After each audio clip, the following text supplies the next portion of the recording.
Elections in the United States are months away, but in England they're going to be voting next month, and today they had a debate between the leaders of the two parties. This was the first televised national debate between party leaders in Britain. In England, the equivalent of the Democrats is the Socialist Labour Party, headed by none other than Gordon Brown, who is Prime Minister. And the equivalent of the other side, of the Republicans, is the Conservative Party, or the Tories, headed by David Cameron.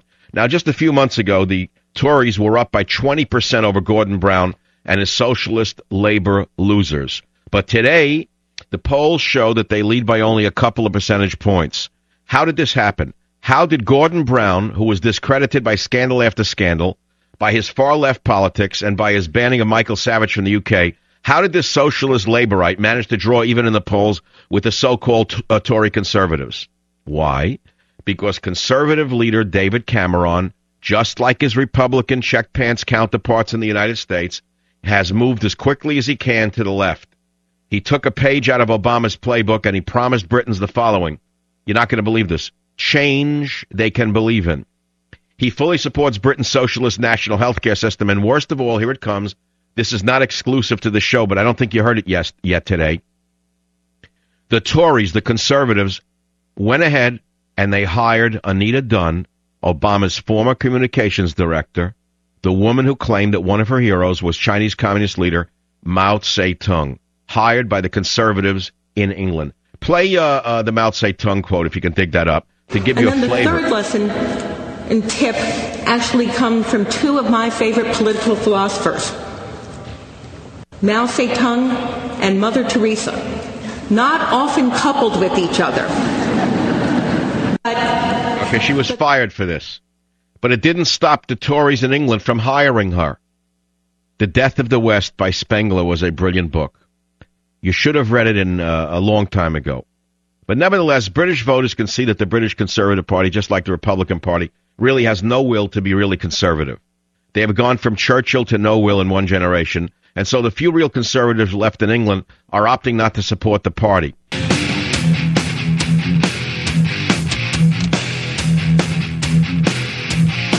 It isn't a small problem about people having to sell their homes to pay for care. I believe it's 45,000 families every year who have to do that. And as I say, I think there's a deep unfairness in the system.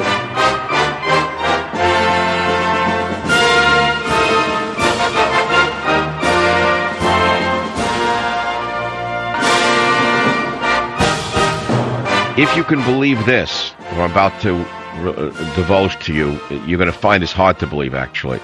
You're not going to believe this. Today is a major debate in the United Kingdom, in England. And the leaders of the two parties debated. First national televised debate between the Gordon Brown creature on the socialist communist left and the equivalent of the Republican Conservative Party on the right, the Tories, by David Cameron. What's amazing is that only a few months ago, the Conservative Party was up by 20% in the polls over the failed Gordon Brown and his Socialist Labor group. Today, the polls are showing that they lead by only a couple of points. Now, how did this happen? How did Gordon Brown, who was discredited by scandal after scandal, by his extremely left politics and by his banning of Michael Savage from the UK, how has he managed to draw even in the polls with the Conservatives? Simple. Because conservative leader David Cameron, just like his Republican counterparts here in the U.S., is moving as fast as he can to look like he's a liberal. He's taken a page out of Obama's playbook and even promised Britons change they can believe in. This is the conservative now. He fully supports Britain's socialist national health care system, and here comes the punchline.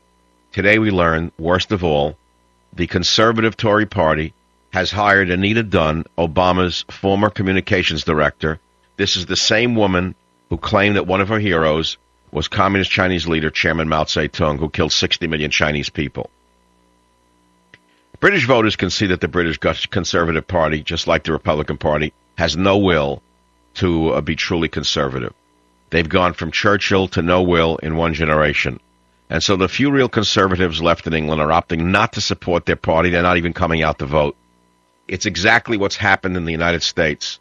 The Republicans are backing off their promises to repeal Obamacare. Republicans are saying Hillary Clinton would be a good Supreme Court nominee. Republicans are saying Nancy Pelosi is a nice lady. The weakness and liberality from so-called right-wing parties on both sides of the Atlantic is stunning. And nothing will change for the better here or in England until conservatives have real conservative leadership. I'm Michael Savage, and I approve of my monologue. That's right, you heard it first here. The stakes in England are very high. And the conservatives lead in opinion polls, which was once way, way, way ahead, is now too close to call. And so what happened is this. Conservative leader David Cameron presented his party's manifesto festooned with the word change. Change they can believe in. And they used another phrase from Obama called, yes, we can. Can you believe this? Here's the kicker again, I have to repeat it. Anita Dunn, who served as a senior advisor and chief communications officer to the campaign of Obama, and her communist colleague, Bill Knapp, a former media strategist for Obama, have both been retained by the conservative so-called Tory party. Turns your stomach, doesn't it? It only confirms what I've been telling you. It's a one-party system in Britain. It's a one-party system in England. It's a one-party system in the United States of America. We're living in a dictatorship of the politicians. Transatlantic unilateralism.